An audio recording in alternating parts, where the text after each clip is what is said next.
अस्सलाम students, welcome back. Students, जैसे कि आपको पता है कि हमने general science class 8 chapter 2 start किया हुआ था, that is human nervous system. Last videos में हमने इस चैप्टर की रीडिंग की थी। आज हम इस यूनिट की एक्सरसाइज को सॉल्व करेंगे। सो चलिए स्टार्ट करते हैं। First is MCQs, choose the correct option. First MCQ is the basic unit of structure and function of nervous system is nerve, brain, neuron या स्पाइनल कॉर्ड। सो बेसिक जो unit है वो क्या है? न्यूरॉन है nervous system का। Okay, next is which of the following is not a part of fore brain. कोई इसमें से कौन सा जो पार्ट है वो फोर ब्रेन का पार्ट नहीं है? सेरिबेलम, सेरिब्रम, थैलेमस या हाइपोथैलेमस। तो इसके अंदर जो सेरिबेलम है वो फोर ब्रेन का पार्ट नहीं है। Withdrawal of hand on touching hot object is an example of reflex action, reflex arc, voluntary action, conscious activity. So ये example है reflex action की. A is the correct option. Next is everything you do is controlled by respiratory system, circulatory system, digestive system या nervous system. So D is the correct option, nervous system. Nervous system is made up of brain, spinal cord and heart, brain, spinal cord and blood vessels, nerve, arteries and veins, brain, spinal cord and nerves. D is the correct option. These are the components of our nervous system. Neuron, cell fiber which conduct impulse toward the cell body is axon, dendrite, myelin sheath या nerve. So toward जो लेके आते हैं वो dendrites होते हैं. Okay. Next is brain stem include all except. Brain stem में सारी चीजें होती हैं, क्या नहीं होता? Medulla oblongata, mid brain, cerebellum या पोन्स। तो इसमें सेरिबेलम नहीं होता। ठीक है, नेक्स्ट आता है हमारे पास which is the largest part of brain. Brain का सबसे लार्जेस्ट पार्ट कौन सा है? ब्रेन स्टेम, हाइपोथैलेमस, थैलेमस या cerebrum. So cerebrum is the largest part of the brain. Which part of brain keep you breathing? Cerebrum, thalamus, hypothalamus या medulla oblongata?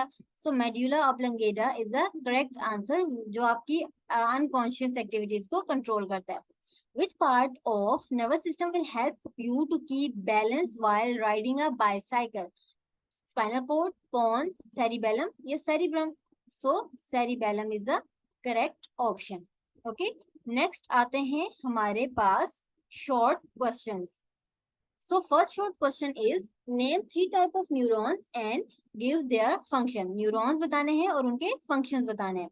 First हमारे पास है sensory neuron. Sensory neuron transmit nerve impulse from receptor to the central nervous system. ये nerve impulse को central nervous system की तरफ transfer करता है. Next आता है हमारे पास इंटरन्यूरॉन. इंटरन्यूरॉन करते हैं transmit nerve impulse from sensory neuron to motor neuron. ठीक है, ये बीच में लिंक है, सेंसरी न्यूरॉन से इंफॉर्मेशन लेते हैं, मोटर न्यूरॉन को देते हैं. नेक्स्ट आता है motor neuron. Motor neuron transmit nerve impulse from central nervous system to the effector. Okay, so the next question is which type of receptor and effectors are involved in reflex action of blinking of eye in light spark. इसमें कौन से receptor and effectors involved होते हैं? Retina of the eye is the receptor and smooth muscle of iris is the effector. Next आता है हमारे पास withdrawal of hand on touching hot object. Okay, on touching hot object. So skin of hand is the receptor organ and muscle responsible for the movement of hand is effector organ. Okay, next question is what is the significance of peripheral nervous system, PNS? It is a system of nerves which link different body parts with central nervous system in order to control different voluntary and involuntary actions. ठीक है, ये हमारे central nervous system को different body part के साथ connect करता है, इस वजह से ये इंपॉर्टेंट होता है. Okay, differentiate between receptors and effector. Receptor and effector में क्या डिफरेंस है? Receptor detect the stimuli and convert it into an impulse. ठीक है, ये स्टिमुलस को डिटेक्ट करते हैं और उसको इलेक्ट्रिकल सिग्नल्स में कन्वर्ट करते हैं, जिसको हम इम्पल्स कहते हैं. Effector it convert the impulse into an action. ये क्या करते हैं? उन नर्व इम्पल्स को, उन इलेक्ट्रिकल सिग्नल्स को ट्रांसलेट करते हैं into an action. Okay, receptors are sense organ which receive the stimulus. Receptors क्या करते हैं? स्टिमुलस को, ये चेंज को रिसीव करते हैं. इफेक्टर्स आर मसल्स और glands which produce response. Effectors क्या होते हैं? मसल्स या ग्लैंड्स होते हैं जो रिस्पांस प्रोड्यूस करते हैं. Receptors transmit impulse through sensory neuron, ये क्या करते हैं, सेंसरी न्यूरॉन को यूज करते हैं और ट्रांसमिट करते हैं नर्व इम्पल्स को। Transmit impulse through motor neuron, ठीक है। और इफेक्टर्स जो है बेसिकली ट्रांसमिट नहीं कहेंगे हम, ये रिसीव करते हैं, ठीक है, ये रिसीव करते हैं नर्व इम्पल्स को थ्रू मोटर न्यूरॉन। नेक्स्ट आता है हमारे पास, what is the significance of interneuron, interneuron की क्या सिग्निफिकेंस है। Interneuron receive information from sensory neuron and tell motor neuron about response, so it is a link between these two. Interneuron sensory neuron और motor neuron के बीच में link है, एक से इंफॉर्मेशन लेता है दूसरे को ट्रांसमिट करता है। नेक्स्ट आते हैं हमारे पास long question. First long question is give the structure of human brain का स्ट्रक्चर बताना है, and role of different parts of brain, और डिफरेंट पार्ट्स जो है उनका रोल क्या है। सो ये पिक्चर मैंने आपकी बुक से ही उठाई है, इसको आपने ऐसे ही ड्रॉ करना सीखना है, ठीक है। इसकी लेबलिंग आपको आनी चाहिए, आपने इसकी 5 टाइम्स प्रैक्टिस करनी है। नेक्स्ट पार्ट आता है हमारे पार्ट्स ऑफ ब्रेन और उसके फंक्शंस, ठीक है। फोर ब्रेन आता है, fore brain receiving end processing sensory information, thinking, understanding, language and controlling motor functions, ठीक है। नेक्स्ट आता है cerebrum, conscious control, memory, intelligence, learning, reasoning, emotion, personality and will, ये सेरिब्रम का काम है। Thalamus, thalamus is involve in processing of perceptions. Next आता है hypothalamus, hypothalamus regulate body temperature, appetite यानी भूख, water balance, blood pressure and control mood and emotions. Next आता है मिड ब्रेन, मिड ब्रेन क्या करता है, control reflex movement of eye muscles, हमारे आंखों की मूवमेंट को कंट्रोल करता है। Hind brain control respiratory rhythm, motor activity, sleep and wakefulness, आपका सोना और जागना, ठीक है। नेक्स्ट आता है cerebellum, cerebellum control voluntary movement of muscles. Pons bridge between cerebellum and other body parts.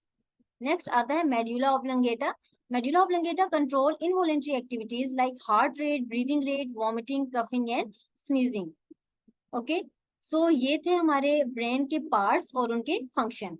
Next आता है हमारे पास differentiate between reflex arc and reflex action and explain the pathway followed by nerve impulse in a reflex action, ठीक है। Reflex action में इसका path क्या होता है, तो डिफरेंस आ जाता है reflex action and reflex arc में। Reflex action is an involuntary action in the body, reflex arc is a neural pathway that control reflex action, ठीक हो गया। Require stimulus for reflex action to take place, और reflex arc में किसी stimulus की जरूरत नहीं होती है, ठीक है। उसके बाद जो रिफ्लेक्स एक्शन है उसमें स्केलेटल मसल्स इन्वॉल्व होते हैं। जो रिफ्लेक्स आर्क है इसमें कोई किसी तरह के जो है वो इफेक्टर्स इन्वॉल्व नहीं होते, ये बेसिकली सिंपल एक पाथवे है। Okay, take place without thought, इसमें किसी जो है वो सोच समझने की जरूरत नहीं होती, क्योंकि ये रिफ्लेक्स एक्शन है, ये सडन इनवॉलेंट्री एक्शन है, ठीक है। और रिफ्लेक्स आर्क क्या है, provide pathway for the transmission of nerve impulse. Next is it involves sudden response, it consist of 5 components that make up its pathway. So ये था हमारा फर्स्ट पार्ट। नेक्स्ट क्वेश्चन का पार्ट क्या है, next question का part है explain the pathway followed by nerve impulse, ठीक है। अब हम देखेंगे कि पाथवे कौन सा फॉलो होता है। When the sensory receptor is stimulated, signal pass from it through a sensory neuron to spinal cord. The message travel out of the spinal cord along a motor neuron to the effector organ, for example, muscles or glands, which act accordingly. Such a pathway is called reflex arc. ठीक है, तो ये जो है वो summarised वे में pathway है reflex action का। नेक्स्ट आ जाते हैं हमारे पास structured questions. So first structured question is medulla oblongata, pons and midbrain collectively form brain stem, ये इकट्ठे मिलकर क्या बनाते हैं, ब्रेन स्टेम बनाते हैं। Look at the function control by these parts and suggest what will happen if brain stem die. तो हमने देखना है कि ब्रेन स्टेम के अंदर जो पार्ट्स हैं वो कौन कौन से फंक्शन परफॉर्म करते हैं, और अगर ब्रेन स्टेम नहीं होगा तो क्या फंक्शन इफेक्ट होगा। Medulla oblongata control involuntary activities, medulla oblongata involuntary activities control करता है। Pons is the bridge between cerebellum and other parts of the brain, and midbrain control reflex movement, midbrain control reflex movement of eye muscles, ठीक है। ये reflex movement को control करता है। तो अगर जो है वो ब्रेन स्टेम डाई हो जाएगा तो ये जो सारे फंक्शंस हैं ये इफेक्ट होंगे। Okay, next is what will happen if connection between cerebellum and brain stem is damaged in an accident। अगर ये कनेक्शन ब्रेक हो जाता है एक्सीडेंट में तो क्या होगा।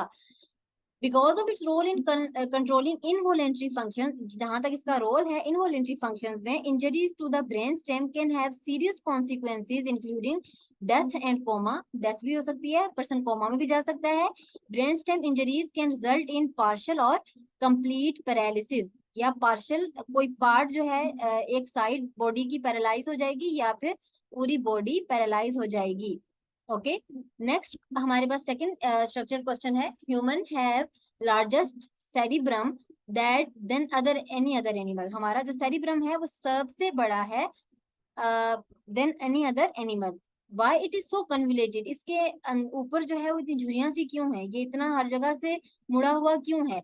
Intricate foldings permit the brain to fit inside the skull with limited surface area. ठीक है, हमारा ब्रेन इतना ज्यादा बड़ा है, इतना बड़ा है, जैसे मैंने आपको लास्ट टाइम भी बताया था कि आई थिंक वर्ल्ड की 2 टाइम फोल्डिंग्स है, तो इसी वजह से इसको एक लिमिटेड सरफेस एरिया के अंदर फिल करने के लिए जो है इसके अंदर बहुत सारी फोल्डिंग्स होती हैं। Okay, give the advantage of having large cerebrum, large cerebrum होने का फायदा क्या है, due to its large size it can process and store a lot of information. ठीक है, बहुत सारी इंफॉर्मेशन ये स्टोर कर सकता है। उसके अलावा बेटर सोशल इंटरेक्शन, हम लोगों से बातचीत अच्छे तरीके से कर सकते हैं, एंड रैपिड कोऑर्डिनेशन। ठीक है, हमारी बॉडी के अंदर कोऑर्डिनेशन बहुत फास्ट होती है।